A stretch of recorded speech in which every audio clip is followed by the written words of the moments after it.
I'm Gunther Doran, Chief Growth Officer at Peak Performers, and today I'm joined by Myles, Wallace, and we're going to talk a little bit about obstacles and mountains. Oftentimes, this is kind of the first thing that we think of when it comes to disabilities is all the obstacles that you face, right? And I'm going to take just a second to kind of pop up on the screen right here an image that really stuck with me the other day. As you can see right here, this is an image of a staircase, but how it might be perceived by somebody that uses a wheelchair or has a motor disability. I think that when we look at things like that, we look at them as just another part of our daily routine, but I think somebody with a motor disability continually finds it to be a little bit more challenging moving through the course of a day. Sometimes for us, it might be difficult not only to recognize the challenges that they have, but empathize with them and why it's so difficult for them.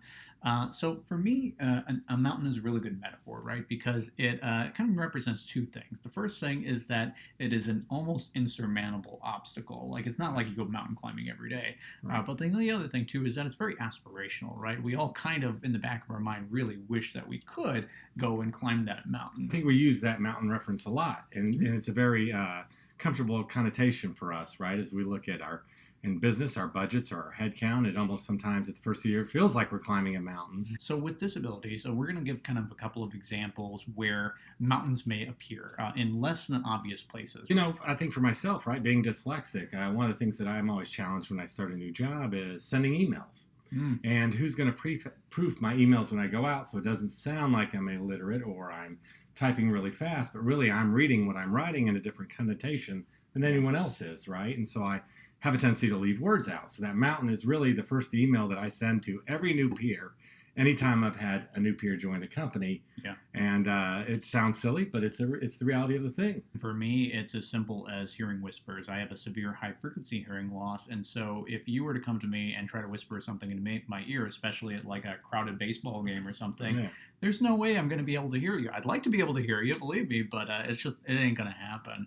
But some other ones that come up for the staff that we have too, like, we have a couple folks that we work with that have ADHD, and, they've expressed like, hey, even like reading a really, really long book is kind of a challenge, right? That's a lot of text to take in. I see a lot of post-COVID, a little bit of agoraphobia, right? Where people aren't used to being in big buildings and they're not used to being around people anymore. And they have to get really comfortable with that again. And a lot of people just aren't ever going to get comfortable with that again. So I think for us, it's important that we recognize that everybody's mountain is going to be different. And what may be really, really easy for you is not so easy for somebody else. Like for me, Gunther, like I'm pretty good with spelling. Like I have no problem with that, and I write a lot. But sometimes for me, it's a little bit more difficult to empathize and say, well, what's going on here? Like, Right. I think a lot of these things that we look at when people make requests for accommodations are things that we think, geez, well, really, do they really, really need that? Yeah.